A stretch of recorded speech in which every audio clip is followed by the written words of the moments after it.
మధురం మధురం నీ వాక్యం నా త్రోవకు దీపం నీ వాక్యం. యేసు నామంలో మీకు శుభములు సమృద్ధిగా కలుగునుగాక. మధురం నీ వాక్యం అనే కార్యక్రమానికి స్వాగతం. ఈరోజు మనం క్రిస్మస్ పండుగ, కుటుంబ పండుగ అనే అంశాన్ని ధ్యానించుకుందామండి.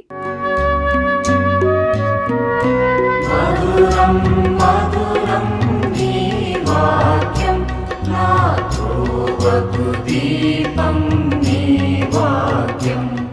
ఈరోజు మనం తిరుకుటుంబ పండుగని కొనియాడుతూ ఉన్నాం. తిరుకుటుంబం అంటే తిరు అంటే పరిశుద్ధత కదండి. పరిశుద్ధత అంటే ప్రేమ. యేసు ప్రభు లక్షణాలన్నీ, దేవుడు పరిశుద్ధుడు కదా, మీ దేవుడు పరిశుద్ధుడైనట్లే మీరును పరిశుద్ధులై ఉండండి. 1 పేతురు 1:15 పేతురు రాస్తారు. లేవియ కాండం 19వ అధ్యాయం 2 నుంచి.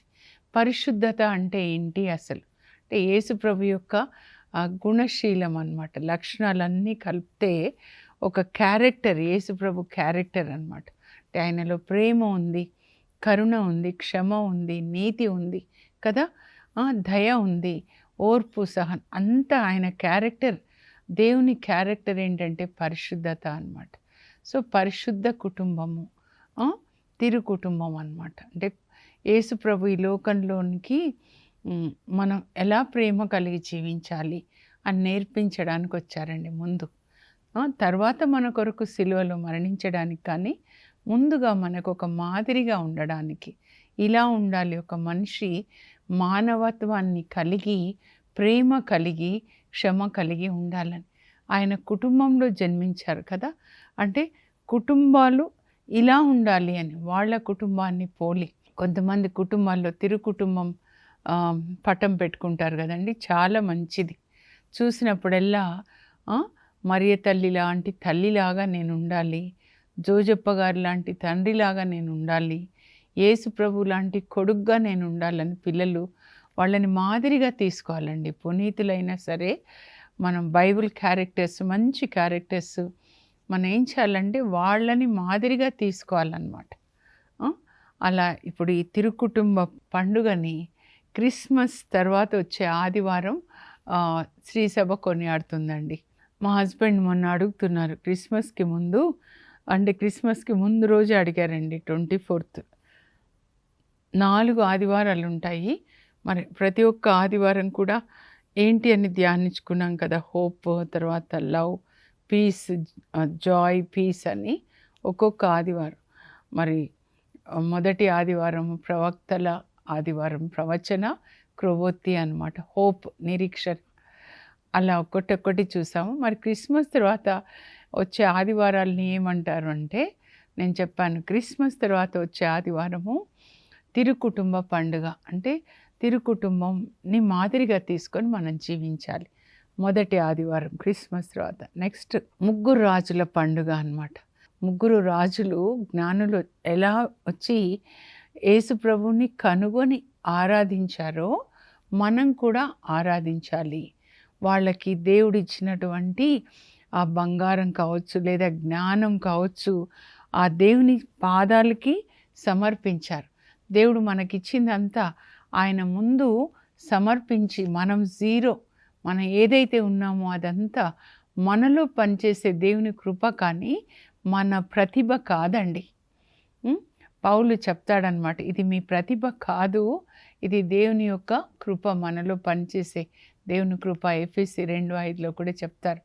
1 కొరింథీ 15:20 కూడా పౌలు అంటాడు, నేనేమై ఉన్నానో అది దేవుని యొక్క కృప. ఫిలిప్పీ 2:13 కూడా మన యందు పనిచేసే దేవుని కృప, కానీ మనది కాదు. అందుకే ప్రకటన గ్రంథంలో 5వ అధ్యాయంలో మీరు చూస్తే అక్కడ తండ్రి దేవుని సింహాసనం చుట్టూ కూడా 24 పెద్దలు, వాళ్ళు వాళ్ళ కిరీటంలు దేవుని సన్నిధిలో పెట్టేసి దేవుని పాదాల చెంత వాళ్ళు శిరము నేలకి మోపి ఆరాధిస్తారంటే ఈ అధికారం ఏదైతే ఉందో అది మీరిచ్చింది. మేమెవరంటే శిరస్సు తల నేలకి మోపడం అని అంటే మేము జీరో, కానీ ఏమై ఉన్నామో అది నీవిచ్చిన కృప. ఈరోజు శ్వాస పీల్స్తున్నామంటే అది దేవుని యొక్క కృప అన్నమాట. అది మనం తెలుసుకోవాలండి. ఎప్పుడు కూడా మనం ఏదై ఉన్నామో అది దేవుని యొక్క కృప అన్నమాట. 3 జ్ఞానులు మనం వచ్చే వారం ధ్యానించుకుందాము. తర్వాత 3వ ఆదివారము యేసు ప్రభు యొక్క బాప్తిస్మాని మనం కొనియాడతాం, అంటే 30 సంవత్సరాల తర్వాత. కానీ ఈ 3 రాజుల పండుగతో క్రిస్మస్ సీజన్ అయిపోతుందండి. డిసెంబర్ 25 క్రిస్మస్, యేసు ప్రభు పుట్టిన రోజు, క్రీస్తు జయంతి మనం కొనియాడతాం. 26 నుంచి ఈ 3 రాజుల పండుగ వరకు కూడా ఈ సీజన్ ఏమంటారంటే క్రిస్మస్ సీజన్ అంటారు. అందుకే సీజన్స్ గ్రీటింగ్స్ అని చెప్పుకుంటాం అన్నమాట. సో 3 రాజుల పండుగతో అయిపోతుందన్నమాట. క్రిస్మస్ సీజన్ ముగుస్తుంది. క్రిస్మస్ తర్వాత వచ్చే మొదటి ఆదివారము తిరుకుటుంబ పండుగ. మీ పిల్లలకి ఇవన్నీ చెప్పండి అమ్మా. 78వ కీర్తనలో దావీదు చెప్తాడు, దేవుడు చేసిన అద్భుత కార్యములన్నీ కూడా మీ పిల్లలకు తెలియకుండా ఉంచొద్దు, అన్నీ చెప్పండి అని చెప్తాడనమాట. ఎలా ఎర్ర సముద్రాన్ని దాటించాడు, ఎలా బండ నుంచి నీళ్ళు ఇచ్చాడు, ఎలా మన్నాన్ని కురిపించాడు, ఎలా ఎడారిలో వాళ్ళని పోషించాడు, పగలు మేఘస్తంభమై రేయి అగ్నిస్తంభమై నడిపించాడు మన పితరులని అని పుట్టబోయే బిడ్డలకి కూడా చెప్పండి. అంటే గర్భంలో ఉన్న బిడ్డలకు కూడా దేవుని అద్భుత కార్యాలని గురించి చెప్పండి. ఈ లోక జ్ఞానం ఇవ్వద్దు, కనుకనే జ్ఞానం ఇచ్చే చెట్టు పండు తినొద్దంటే ఈ లోక జ్ఞానం వద్దు, జీవమిచ్చే చెట్టు పండు అంటే యేసు ప్రభువే అన్నమాట. ఆ దేవుని యొక్క జ్ఞానం మీ పిల్లలకి చెప్పాలి. అది చాలా ముఖ్యమైనది అన్నమాట. అసలు ఆగమన కాలం అంటే ఏంటి? ఎదురు చూసే కాలం అన్నమాట. ఆగమనం యేసు ప్రభు విచ్చేసే కాలం. 4 ఆదివారాలు. ఎందుకు 4 ఆదివారాలు? ప్రతి ఒక్కటి చెప్పాలన్నమాట. మధ్యలో క్రీస్తు. ఎందుకు రీత్ అంటే దేవుని యొక్క ప్రేమ రౌండ్గా ఉంటుందంటే ఆయన ప్రేమ అనంతమైనది, ఇంకా ఒక ఎండ్ అనేది లేదు అన్నమాట. అట్లా ప్రతి ఒక్కటి. క్రిస్మస్ ట్రీ అంటే ఏంటంటే చెట్టు ఎట్లా ఆకాశం వైపు ఉంటుందో మనం కూడా మన హృదయాలు ఎప్పుడు పరలోకం వైపు, పక్షిరాజులాగా అన్నమాట. అలా మనం కూడా ఎలాంటి చెట్టులాగా ఉండాలంటే ఆకాశం వైపు, పరలోకం వైపు మనం ఎదగాలి. రోజు రోజుకి ఆత్మలో ఎదగాలి. అదే అన్నమాట. ఇప్పుడు తిరుకుటుంబ పండుగని మనం ధ్యానించుకుందామండి. జీసస్, మేరీ, జోసెఫ్, యేసు, మరియా, యోసెఫ్, ఈ కుటుంబాన్ని పరిశుద్ధ కుటుంబం, దేవుని కుటుంబం, తిరుకుటుంబం అని పిలుస్తారండి. ముందుగా తల్లి గర్భంలోంచి యేసు ప్రభు పుట్టారు కదా. ఆ తల్లి ఎలాంటి తల్లి అంటే ప్రొద్దున నేను ధ్యానిస్తుంటే ఏం చెప్పాలి అంటే లూకా 11:27-28 అండి. ఊరికే ప్రభు ఒక్కొక్క వాక్యం జ్ఞాపకం చేస్తారు, నేను అది రాసుకొని వస్తాను అన్నమాట.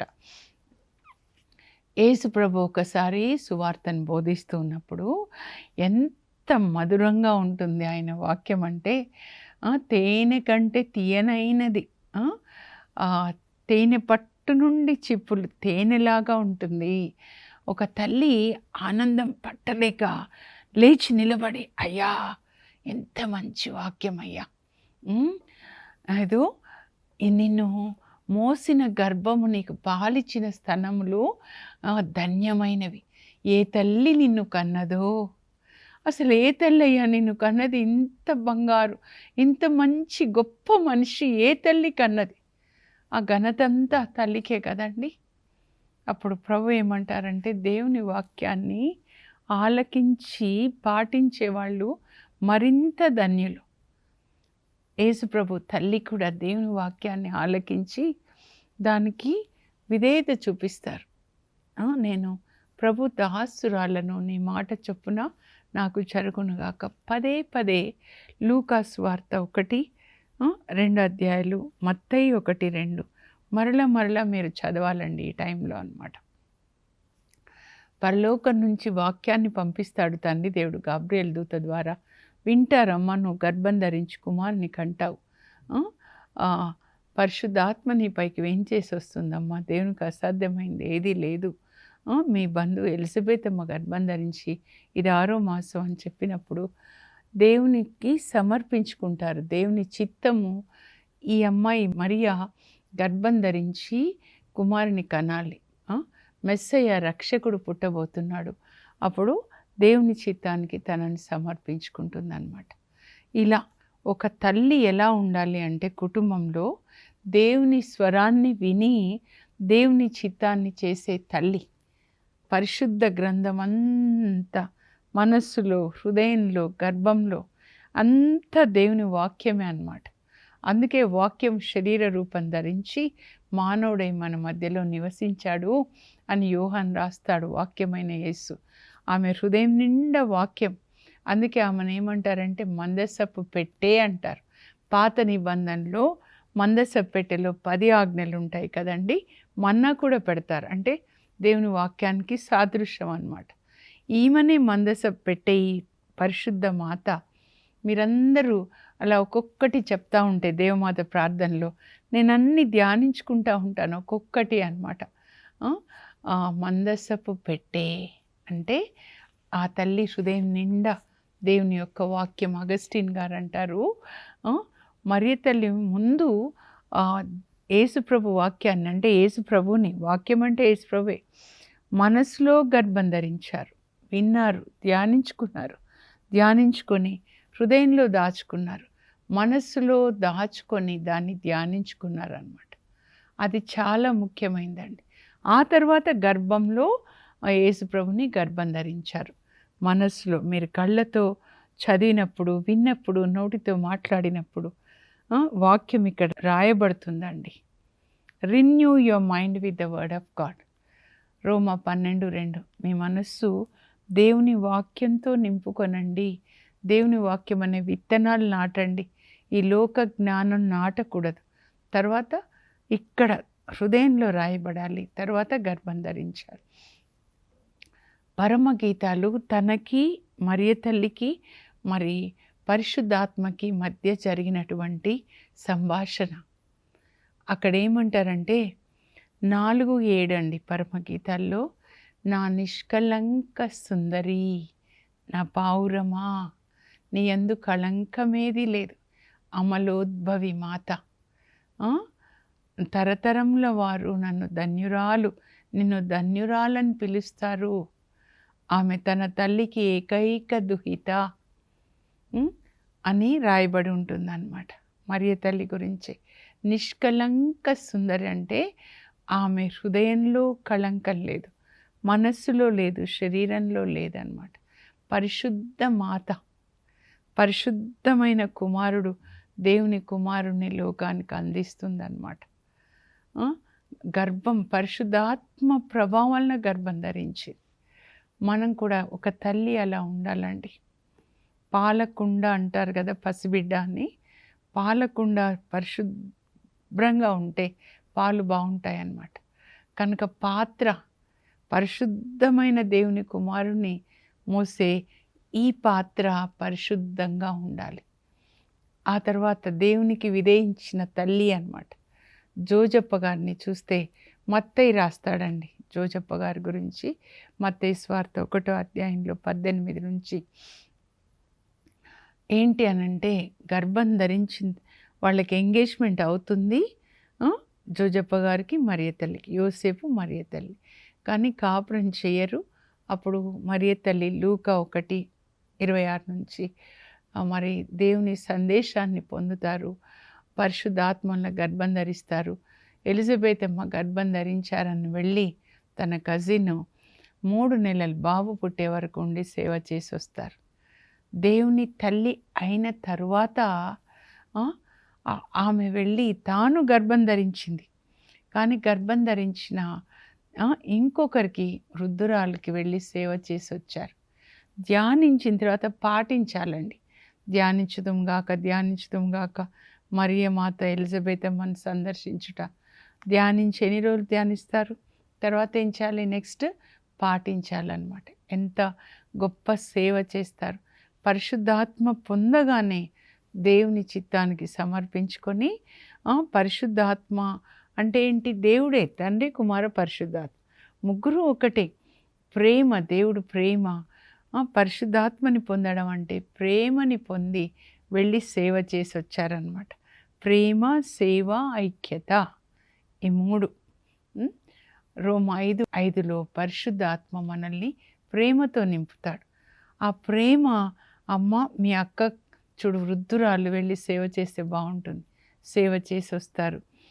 ఇప్పుడు పెళ్లి సమయంలో ఈ అమ్మాయి గర్భం ధరించిందని జోజప్ప గారు చేసుకోకూడదు అనుకుంటారు, మత్తయి 1లో చదివితే. కానీ బహిరంగంగా అవమానించడానికి ఇష్టపడలేదు. ఈ మాట కూడా ధ్యానించుకోండి. మగవాళ్ళు, భర్తలుగా ఉన్నవాళ్ళు భార్యని బహిరంగంగా అవమానించడానికి ఇష్టపడలేదు అని చెప్పి, కానీ విడిచిపెట్టాలనుకుంటాడు. ఆయన లోపల ఒక యుద్ధం అన్నమాట. మేమిద్దరము చాలా చక్కగా ఉంటున్నాము, ఎంగేజ్మెంట్ అయింది, పరిశుద్ధంగా ఉన్నాము, కానీ ఎలా గర్భం ధరించింది ఇంత మంచి అమ్మాయి? అప్పుడు దేవుడే ఆయనకి జవాబు చెప్తారు. ఆయన యొక్క సందేహాన్ని తీరుస్తారు, కలలో మాట్లాడతారు. రాత్రి బైబిల్ చదువుకోవడం, ప్రార్థించే అలవాటు ఉన్నట్లు అవుతాయి. అప్పుడు పరిశుద్ధాత్మ మాట్లాడతారు, దావీదు కుమారుడైన యోసేపు, నీవు మరియను స్వీకరించడానికి నీవు భయపడొద్దు, పెళ్లి చేసుకో, ఆమె పరిశుద్ధాత్మ ప్రభావం గర్భం ధరించి. ఆ తర్వాత ఆయనకు ఒక పని, పుట్టిన బిడ్డకి నీవు యేసు అని పేరు పెట్టాలి. వెంటనే దేవదూత చెప్పింది చేస్తాడండి. విధేయత అన్నమాట. దేవుని మాటకు విధేయించే కుటుంబంగా ఉండాలి ప్రతి తల్లి తండ్రి కూడా. దేవుని స్వరాన్ని వినాలి. కానీ శారీరక సంబంధం లేదు వాళ్ళిద్దరికీ, బాబు ప్రసవించినంత వరకు అని ఉంటుంది. తర్వాత జనాభా లెక్కలు, లూకా 1, మత్తయి 1 తర్వాత లూకా 2కి వెళ్ళాలి. జనాభా లెక్కలు తీయాలి అని అగస్తు చక్రవర్తి మరి ఆజ్ఞ జారీ చేసినప్పుడు వీళ్ళు నజరేతులో ఉండే వీళ్ళు 85 కిలోమీటర్స్ దాదాపుగా అండి బెత్లెహేంకి వస్తారు. ఎంత మెల్లమెల్లగా నడిపించుకొని 10 రోజులు ప్రయాణం, 10 నుంచి 15 రోజులు జాగ్రత్తగా తను మరియ తల్లిని వివాహం చేసుకున్న తర్వాత ఎంత జాగ్రత్తగా కాలు కింద పెట్టకుండా చూసుకుంటూ మరి బెత్లెహేంలో పశువుల పాకలో ఆయన ప్రసవం కూడా చేస్తాడు. తాను తండ్రి కాదు, దేవుని బిడ్డ. ఎంత చక్కగా అండి. నాకు ఇస్సాకు రిబేకాని వివాహం చేసుకొని ఆమెని కాలు కింద పెట్టకుండా చూసుకుంటున్నాడు. ఆదికాండం 24:67లో ఉంటుంది. అంత ఒక తల్లి బిడ్డను ఎట్లా చూసుకుంటుందో అంత ప్రేమ, తల్లి ప్రేమ, తండ్రి ప్రేమను అందిస్తాడనమాట. ఇద్దరు కూడా దేవుని యొక్క ప్రవచనాలు జ్ఞాపకం చేసుకుంటూ వాటిని నెరవేర్చాలని. ఎందుకంటే క్రీస్తు మెస్సయ్య బెత్లెహేంలో పుట్టాలి, మీకు 5:2లో ఉంటుంది కనుక బెత్లెహేంకి వస్తారనమాట. ప్రవచన నెరవేర్పు కొరకు, దేవుని యొక్క మాటలు నెరవేర్చడానికి అన్నమాట. తర్వాత చూస్తే ఇద్దరూ కలిసి 8వ రోజున బాబుకి పేరు పెడతారండి. లూకా 2:21 అన్నమాట. దేవదూత ఇద్దరికీ చెప్తాడు, పుట్టబోయే బాబుకి యేసు అని పేరు పెట్టాలి, పేరు పెడతారు. తర్వాత లూకా సువార్తలోనే మీరు 25 నుంచి చదివితే బెత్లెహేం నుంచి యెరూషలేంకి బాబుని తీసుకెళ్ళి తొలిచూలు బిడ్డ దేవునికి సమర్పణ గావించడానికి వెళ్తారనమాట. ఆ తర్వాత మళ్ళీ వాళ్ళు అక్కడి నుంచి తిరిగి అన్నీ చేయవలసినవన్నీ చేసి మళ్ళీ నజరేత్కి వెళ్ళిపోతారు. లూకా 2:39లో ఉంటుంది. నజరేతు నుంచి మళ్ళీ 2వ మారు వస్తారండి. మత్తయి సువార్త 2వ అధ్యాయం. అప్పుడు వాళ్ళు ఒక ఇంట్లో ఉంటారు బెత్లెహేంలో. మరి జ్ఞానులు వచ్చేస్తున్నారు, తూర్పు దేశపు జ్ఞానులు రాంగ్ పర్సన్ దగ్గరికి వస్తారు. ఇక్కడ యెరూషలేం ఉంటుంది, ఇక్కడ కింద బెత్లెహేం 6 మైళ్ళు. యెరూషలేంకి వచ్చి అక్కడ హెరోదు రాజు దగ్గరికి వస్తారు. హెరోద్ ద గ్రేట్ అన్నమాట. ఈయన యూదుల రాజుగా పుట్టిన శిశువు ఇక్కడ, ఆయన నక్షత్రమును తూర్పు దిక్కున చూచి మేము ఆరాధింపవచ్చాం. ఆయన డిస్టర్బ్ అయిపోతాడు, యెరూషలేం వాళ్ళు కూడా డిస్టర్బ్ అయిపోతారు. కానీ తర్వాత నక్షత్రము వాళ్ళని నడిపించుకొని వస్తుంది. ఆ బాబు బాలయేసున్న గృహం మీదకి వచ్చి ఆగుతుంది. అప్పుడు వాళ్ళు తెచ్చిన కానుకల్ని సమర్పించి సాష్టాంగపడి ఆరాధిస్తారు. వచ్చే వారం మనం డీటెయిల్గా ధ్యానిద్దామండి. తర్వాత ఈ జ్ఞానులు తనను మోసగించారని హెరోదు ఈ 2 సంవత్సరాల వయసు కంటే కింద ఉన్న పిల్లల్ని చంపాలనుకుంటున్నాడని దేవదూత కలలోనే చెప్తారండి యోసేపుకి, తల్లిని బిడ్డని తీసుకొని ఐగుప్తుకి వెళ్ళు. మత్తయి 2:13. రాత్రికి రాత్రే తల్లిని బిడ్డని తీసుకొని మరి అక్కడి నుంచి బెత్లెహేం నుంచి ఐగుప్తు 300 మైళ్ళు తీసుకొని వెళ్తాడంటే ఎంత చక్కగా కాపాడుతున్నాడండి బాబుని. హెరోదు రాజు భార్య నుండి చాలా ముఖ్యమైనదన్నమాట.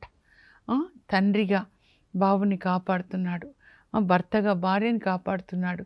అక్కడ ఐగుప్తులో వడ్రంగి పనిచేసి వాళ్ళని పోషిస్తాడు.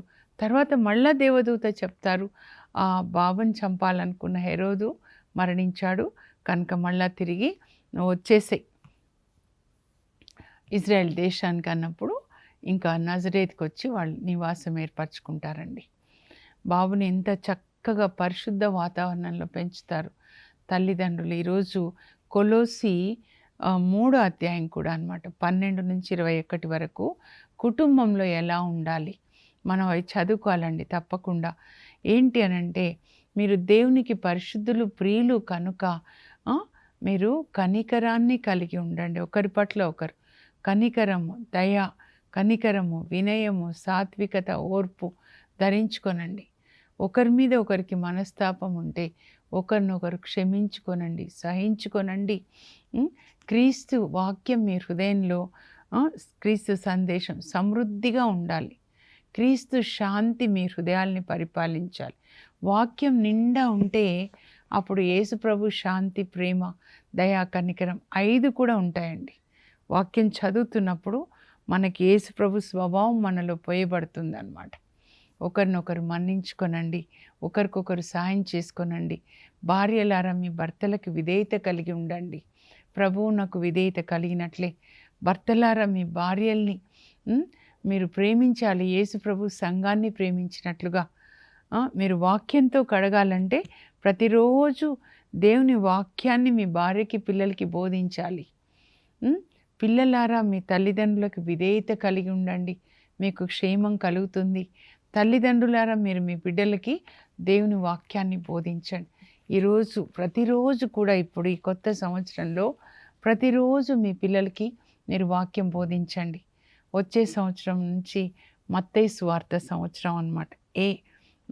మత్తయి సువార్త కాబట్టి మీ పిల్లలకి రోజు ఒక అధ్యాయం మీరు వాళ్ళకి బోధించండి. మీరు అలా ప్రేమ కలిగి జీవించండి. సిరాక్ గ్రంథం 3వ అధ్యాయంలో పిల్లల బాధ్యతలు మీరు తప్పకుండా చదవాలి. ఈరోజు సిరాకు 3వ అధ్యాయము, కొలోసి 3:12 నుంచి 21 తప్పకుండా చదవండి. మత్తయి సువార్త 2వ అధ్యాయం అన్నమాట, 13 నుంచి 23 వరకు. ఈ 3 ధ్యానించుకోవాలండి. ప్రతిరోజు ఏ వాక్య పఠనం ఉంటుందో రీడింగ్స్ కుటుంబంలో మీరు చదువుకోవాలి, వ్యక్తిగతంగా చదువుకోవాలి, కుటుంబంగా చదువుకోవాలి. అప్పుడు మీరు చర్చికి రావాలి. చర్చిలో వినేది 3వసారిగా ఉండాలి. ఇంటికి వచ్చి మళ్ళీ చదువుకొని ధ్యానించండి. బైబిల్ సంవత్సరంగా మీరు ప్రకటించుకోనండి.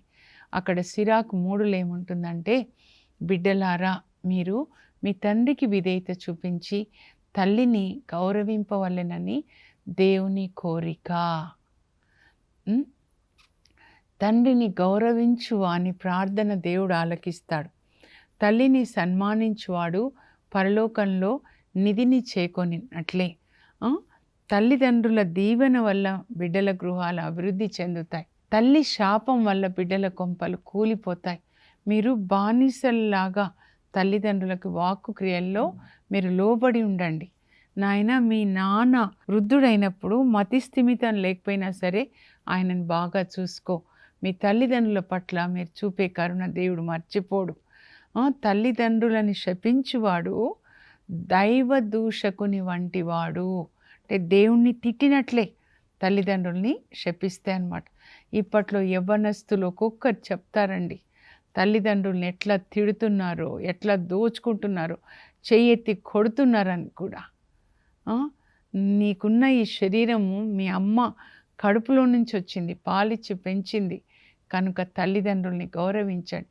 యేసు ప్రభు 30 సంవత్సరాలు తల్లిదండ్రులకి లోబడి ఉంటాడండి. కుటుంబం అంటే కలిసి జీవించడం, ప్రేమ కలిగి జీవించడం, కలిసి భుజించడం, కలిసి ప్రార్థన చేసుకోవడం, ఒకరికొకరు సహాయం చేసుకోవడం.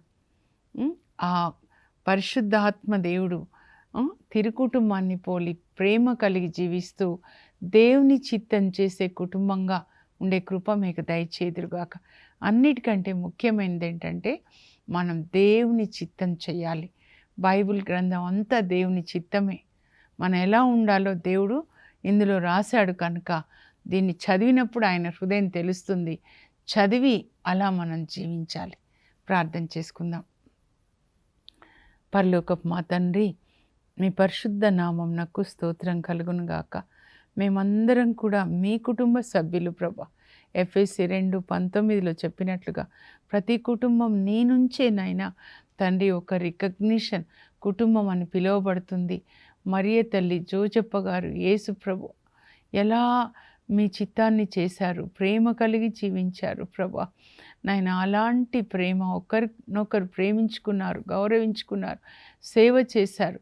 అలాంటి కుటుంబాలుగా మా కుటుంబాలు ఉండేటట్లు, పరలోక ప్రతిబింబాలుగా ఉండేటట్లుగా, ప్రతి తండ్రి జోజప్ప గారిలాగా, ప్రతి భర్త జోజప్ప గారిలాగా ఉండేటట్లు, మరియ తల్లిలాగా ప్రతి తల్లి పరిశుద్ధ మాతగా దేవుని బిడ్డని ఎలా పరిశుద్ధ వాతావరణంలో లేఖనాల్ని బోధించారో అలాంటి కృప ప్రతి తల్లికి ఇవ్వండి. యేసు ప్రభులాగా ప్రతి బిడ్డ కూడా తల్లిదండ్రులకు విధేయత కలిగి, దేవునికి విధేయత కలిగి జీవించే కృప దయచేయండి. యేసు నామంలో అడుగుచున్నాం తండ్రి, ఆమేన్. ప్రతి కుటుంబం కూడా ఆ తిరుకుటుంబంలాగా జీవించే కృప దేవుడు దయచేదురుగాక. God bless you. Have a blessed day.